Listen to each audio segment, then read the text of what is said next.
con nosotros y que nos mande sus comentarios a través de nuestras redes sociales y esta transmisión simultánea que tenemos a través de Facebook. Y vamos a platicar en estos momentos con Eunice Rendón, ella que es experta en temas de migración, pero también de seguridad. Eunice, nos da muchísimo gusto tenerte en este espacio.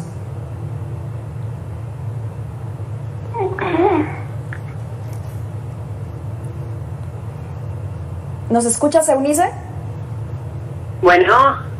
Tenemos un problema con la comunicación, pero mire, las deportaciones vía aérea desde McAllen, Texas, en el norte de México, hacia Tapachula, han incrementado en las últimas semanas a pasar de 1 a 3 vuelos diarios, incluso 4 vuelos diarios, y que están llegando directamente hasta allí, hasta Tapachula, y que pareciera ser el punto de encuentro de todas estas personas que están siendo deportadas. Y esta situación se está convirtiendo en otro de los problemas, además de la crisis migratoria que se está presentando en nuestro país. ¿Se están quedando en la frontera sur o están siendo expulsados en sus países? Es lo que nos estamos preguntando. Ya tenemos a Eunice Rendón en vía telefónica. Eunice, ¿nos escuchas?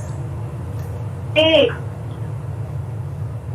Sí, yo sí lo escucho muy bien. Muchas gracias por estar con nosotros. Actualmente hay más deportaciones de Estados Unidos y de México también. ¿Qué nos dices?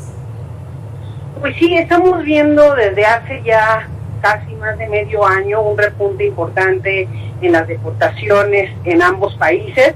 De hecho, ahí hay varios temas. Por un lado, la cantidad y el aumento en deportados, pero también hay algunas clasificaciones que se hacen como regresos voluntarios o como regresos asistidos, ¿no? Deportación voluntaria, deportación o regreso asistido, pero ambos son finalmente una especie de deportación también, y también ha habido ahí un repunte importante en los últimos meses. Y creo que algo también que hay que subrayar es el famoso título 42, que también es, con motivo de la pandemia han estado regresando a personas de Estados Unidos a México, principalmente, y tú ya hablabas ahorita de algunos de esos vuelos, principalmente a 3 puntos fronterizos: Nogales, Tijuana y Ciudad Juárez, pero también ya hace casi 2 meses con estos vuelos que se están dando a Chiapas y a Tabasco para regresar a estas personas que, repito, no son mexicanas, son centroamericanos que Estados Unidos está retornando también a México. Entonces sí hemos visto un franco aumento también de México hacia Centroamérica, y más que nada en estas deportaciones voluntarias, o más bien retornos asistidos, como los llama el Instituto Nacional de Migración. Eunice, nuestros compañeros de Chiapas precisamente nos ponían en contexto esta situación. Dentro de estos vuelos, aproximadamente en cada uno de ellos vienen 90 personas migrantes, centroamericanos, como tú lo has manifestado, haitianos también, que están llegando hasta Tapachula. ¿Se está convirtiendo de alguna forma en el patio trasero para realizar este tipo de acciones y dejarlos allí?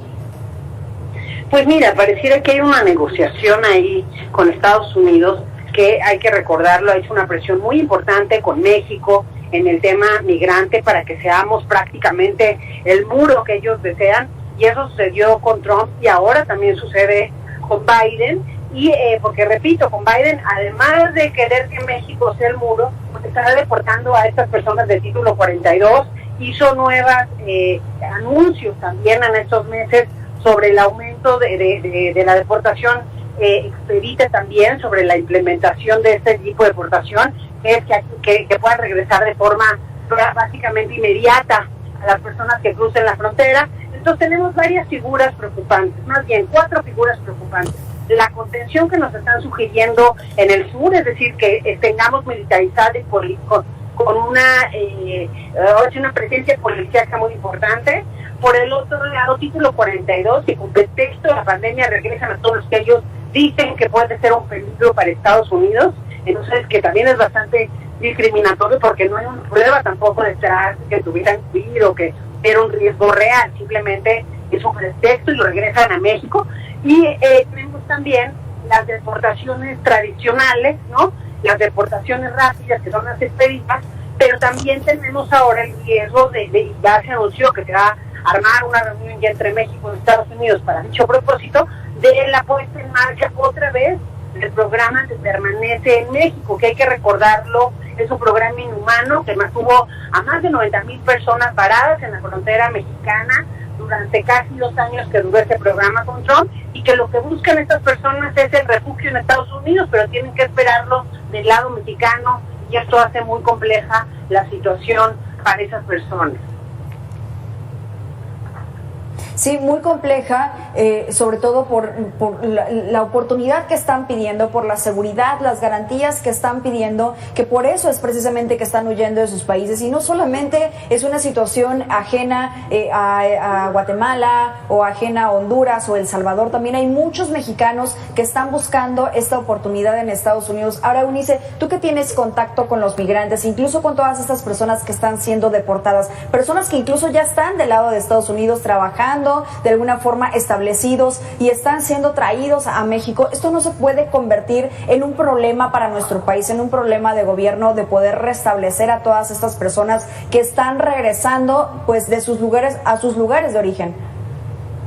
Pues sí, mira, justamente las causas son diversas y como bien dices, hoy estamos teniendo una confluencia de distintas nacionalidades, ¿no? Tenemos a hondureños, tenemos salvadoreños, tenemos gente incluso de Guatemala, de diferentes lados, y también en los últimos 2 meses una cantidad muy importante de haitianos que son parte de este fenómeno y que vienen huyendo de muchas cuestiones, como es la crisis que además ha pegado con más fuerza en las poblaciones que menos tienen, los desastres naturales que también han estado a la orden del día en Centroamérica, en Haití, etcétera, y finalmente un tema que es muy importante porque es la causa también de migratoria en los últimos años por excelencia, que es la violencia homicida en estos sitios. Entonces me parece que es un problema que además debemos verlo con una cara más humana y analizarlo también a la luz de los compromisos internacionales y humanitarios que hay, por ejemplo la Convención Internacional del Refugio, que poco está siendo respetada tanto por México como por Estados Unidos. Oye, ahora hemos estado revisando diferentes notas periodísticas, Eunice, que revelan de un incremento de la corrupción, no solamente dentro del Instituto Nacional de Migración, sino de los diferentes municipios en los cuales se encuentran estos migrantes, la violencia que puede haber, la violación a sus derechos humanos. ¿Tú sabes de un incremento en esta cuestión en las últimas semanas, en donde también ha habido este incremento de las deportaciones?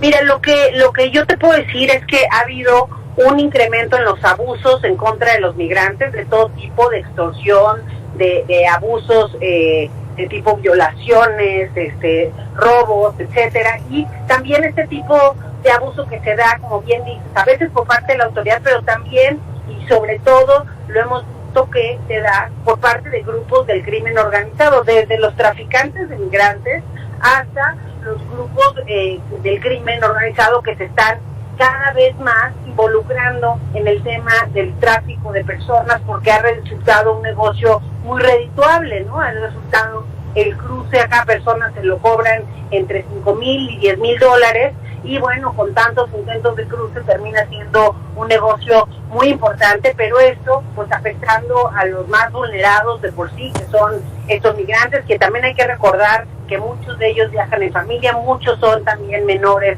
no acompañados, y bueno, hemos visto que sí ha habido una afectación mayor.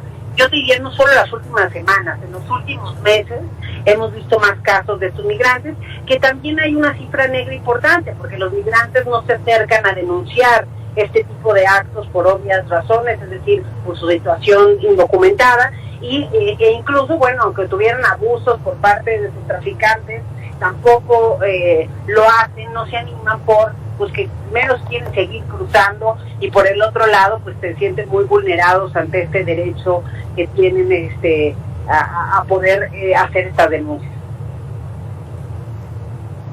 Oye, Eunice, el día de ayer en los espacios de Mega Noticias tuvimos la oportunidad de entrevistar al alcalde de Piedras Negras de Coahuila, Claudio Mario Bres. Él dijo que la situación allí particularmente se está convirtiendo en un problema de seguridad nacional. Si me lo permites, vamos a escucharlo.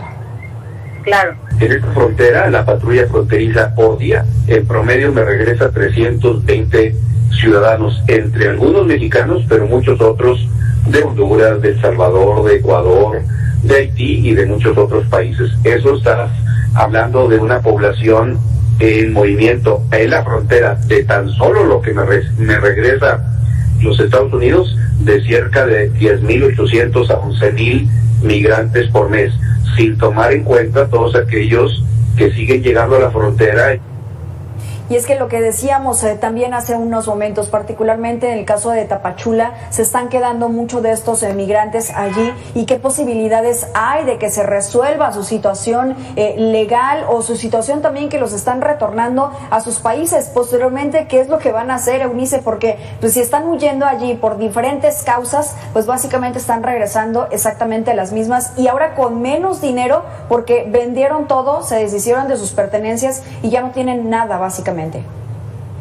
Pues mira, incluso muchos de ellos ni siquiera están regresando a las mismas condiciones, están regresando, como dices, a peores condiciones por eso, muchos que se endeudaron para poder viajar, pero también el caso típico que hemos visto en estos meses es de los haitianos, que los han regresado a su país, es decir, Haití, cuando muchos de ellos venían de haber vivido durante un año o dos en otros países de América Latina, y que engañados por traficantes viajaron hacia México con la intención de entrar por Estados Unidos, donde se les dijo que iban a entrar, los traficantes los engañan, que van a poder entrar de manera fácil por ciertas modificaciones que hizo Estados Unidos para los haitianos que ya estaban en territorio estadounidense. Y bueno, eso ha hecho que veamos imágenes como las que vimos hace también algunas semanas, de un haitiano prácticamente saltando el avión donde lo iban a regresar de manera asistida, ¿no? Que es como lo llama el gobierno mexicano, pero finalmente sí están siendo estas personas pues regresadas en situaciones muy complejas, algunos de ellos pues deportados prácticamente al peligro, al riesgo de morir por esta violencia homicida, o por algunas de las amenazas por las que salieron huyendo, porque no se están analizando tampoco los casos de manera adecuada para ver si algunas de estas personas cumplen con los requisitos para otorgarles el refugio, tanto en México como en Estados Unidos. Se está viendo esta especie de deportación masiva, y eso impide un análisis mucho más profundo. Y eso sin dejar de lado que hay un reto también muy importante. Tan solo en el caso de México hay un aumento en los últimos 5 años de casi el 6.000% en las solicitudes de refugio que tenemos, con un presupuesto y un personal pues muy acotado, que no le da que no da la capacidad para poder analizar y atender estas demandas. Entonces van casi en un análisis del 5% de la totalidad, y bueno, eso hace que el rezago también influya en la problemática que tienen estas personas, que muchas veces están contenidas en las fronteras. Tan solo el 40% de las solicitudes de refugio se concentra en Chiapas, ¿no? Y eso, una oficina que cierra a la 1 de la tarde. Entonces sí estamos viendo cosas muy complejas en cuanto a estos retornos. Sí, ni la capacidad, ni la voluntad, pero tampoco no se dan abasto para poder atender a todas esas personas, que lo único que muchos de ellos también ya están solicitando es quedarse en México, regularizar su situación, y que ante que el gobierno mexicano no les está dando ningún tipo de solución, pues están buscando otras vías, y es precisamente allí donde podrían ser víctimas del crimen organizado, como tú ya nos lo decías, Eunice. Y esto también así nos lo confirma la coordinadora de la oficina del Servicio Jesuita a Refugiados México, en entrevista para Mega Noticias, Karen Pérez, que vamos a escucharla en estos momentos. Respecto. Pues efectivamente, el hecho de que los procesos sean tan poco empáticos, es decir, que duren tanto tiempo, estas citas de las que se hablaban hasta marzo del 2022, pues obviamente es impensable que alguien pueda durar tanto tiempo sin poder tener acceso a un empleo, a una vivienda, etcétera, ¿no? Entonces, creo que todo el sistema hace que esas personas se vulneren más. El hecho que militaricemos la frontera o que pongamos estos dispositivos de seguridad tan fuertes hace que las personas sigan migrando, pero que ahora lo hagan por caminos, como ya mencionabas tú, de mayor riesgo, en donde arriesgan más la vida, donde arriesgan más sus derechos, etcétera. También en el caso del Instituto Nacional de Migración, por su parte, de la CUMAR, también la Comisión Mexicana para el Refugio, con todos estos procesos tan tardíos y tan burocráticos, pues también ha hecho que la gente, como se dice en la entrevista, busque otras alternativas, vea otras formas de poderse quedar en el territorio, o incluso algunos de ellos pues deciden intentar también moverse hacia Estados Unidos por otras vías. Entonces sí es un tema que al final es de especial riesgo, además con los menores no acompañados, que hay que subrayar que son parte importante del fenómeno en estos meses, y que ya tiene tiempo, desde 2014 los menores han sido parte importante del fenómeno migratorio, pero además con un repunte relevante desde que llegó Biden al gobierno de Estados Unidos. Y bueno, ahí también estos menores la están viendo muy complicada, y los grupos del crimen organizado también pues les interesa captar a estos menores porque por su edad y características les sirven para la tarea criminal, para ciertas tareas criminales de manera muy óptima. Lamentable, y ojalá no se le salga más de la mano al gobierno, porque esto podría ser verdaderamente un tema que debe de ser tratado como seguridad nacional. Eunice Rendón, muchas gracias por esta entrevista y por esta charla. Gracias a ti, hasta luego. Buenas tardes. Saludos, Eunice Rendón, experta en temas de migración y también de seguridad. Hagamos una pausa, ya estamos preparados para ver la conferencia de la línea 12 de las autoridades de la Ciudad de México.